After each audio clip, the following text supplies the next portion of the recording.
Treasurer Charles Abel today toured the NiuPower plant. 11 months on from the initial groundbreaking, this project had been on track with the developers on target to have gas available to the Port Moresby grid in early 2019. We expect it to be commissioned around about January next year, and they will be able to supply 58 megawatts of power into the Port Moresby grid at significantly lower costs than what is being generated from the diesel-fired plants at the moment. And of course it's going to be also cleaner, and of course very importantly it is generated from our own resources. So we expect other benefits of employment and things like foreign exchange because it's about import replacement and self-reliance, and there's no reason why Papua New Guinea, with all our water resources, gas and oil resources, should be relying, as we continue to today, on a lot of imports, particularly diesel imports.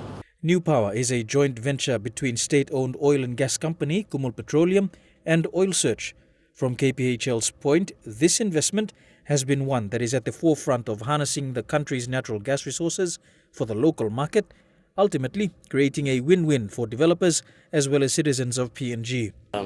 We're here again in just about a year's time, and you can see the transformation in the investment that we've made. We've invested $100+ million together, and we are very proud to be owners of the new power station that is going to be efficient, stable, low cost, and it's powered by gas. So it's the first use of our gas outside of the PNG LNG project. Oil Search Managing Director Peter Botten was also present for today's tour. As I think the acting MD of PNG Power has said, this will save PNG Power substantial money during 2019 and beyond. It is a very cost competitive supply of a local resource and stable power that's needed in Port Moresby.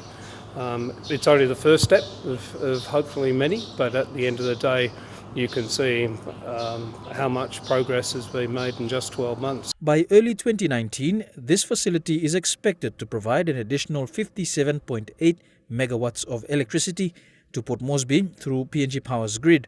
This is expected to ease the burden on PNG Power and hopefully see the price for electricity drop. In the meantime, the contractors are focused on ensuring that all work progresses on schedule. A difficult and very critical task for the project. Apart from that, the weather's been very good to us this year. We've had very little rain, so it hasn't delayed construction. Right now, the biggest task that we're tackling is the cabling. There was a large volume, about 18 kilometres of cable to be run around the site to get all of the electricity from the engines into the control rooms, into the transformers, and distributed out onto the grid.